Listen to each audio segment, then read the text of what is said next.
Agora nós temos um momento prático, como vamos utilizar esse indicador. Temos aqui o dólar com o real, que é a nossa moeda. O preço nesse momento aqui está subindo, está rompendo resistência. Rompendo resistência, o que isso quer dizer para você? Que o preço está subindo, né? Tendência de alta no mercado. Pronto, já sabemos disso. O que você precisa saber para fazer uma operação nesse par de moeda? Se eu tenho um preço em tendência de alta, eu vou procurar o melhor ponto para comprar a ação. Vou comprar, no caso aqui é o par de moeda. Se eu tenho essa primeira regra, então ficou mais fácil ainda entender como que vai funcionar as operações e como vai funcionar com esse indicador. Preço subindo, procura-se um melhor ponto. Que melhor ponto é esse? Geralmente é logo depois de um pullback, também conhecido como pivô de alta, ou quando o preço ele rompe um forte patamar e forma um pullback logo depois do rompimento. Então, se eu tenho um pullback logo depois do rompimento, eu tenho uma operação a ser feita. Dando um zoom aqui no gráfico, nós vamos ter exatamente essa configuração. O que eu tenho aqui?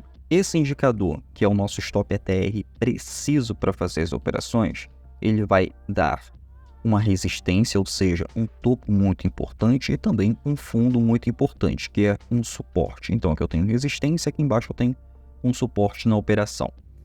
Preço rompendo o que era uma resistência, quando tem essa linha aqui na horizontal, isso aqui indica uma forte resistência. Preço rompeu a resistência, o que você vai procurar?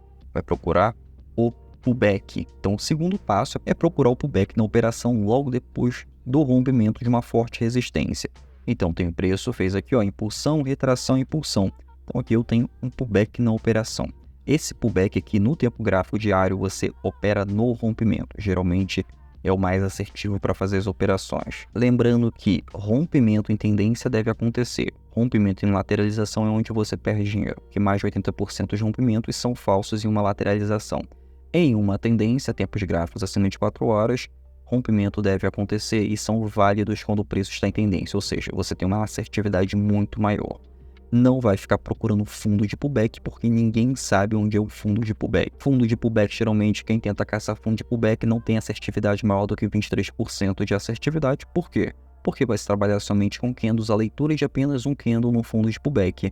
E uma leitura de candles aí não tem uma assertividade tão alta, principalmente quando você opera querendo saber entrada e saída utilizando somente um candle como leitura. Você deve entender como tudo funciona. Para saber o que vai acontecer do lado direito, ou seja, o preço futuro, você tem que saber o que já aconteceu no lado esquerdo. Suporte, resistência, se tem tendências de alta, tendências de baixa, tudo isso. Então é uma maneira de prever o que pode acontecer. E operando a favor da probabilidade, que é a favor da tendência. Então, se eu tenho aqui um pullback logo depois da resistência, eu já tenho um suporte aqui embaixo, aqui eu posso agendar minha operação de compra, correto? Stop da operação, exatamente aqui. Ariel, mas esse indicador aqui não é um indicador onde diz para você o stop da operação? Correto. Então, o stop da operação certo com esse indicador é aqui embaixo, mas é um stop extremamente alto. Isso eu admito. É nesse momento aqui que você vai lá no tempo gráfico de 4 horas para diminuir o stop da operação, para usar esse indicador preciso nas suas operações.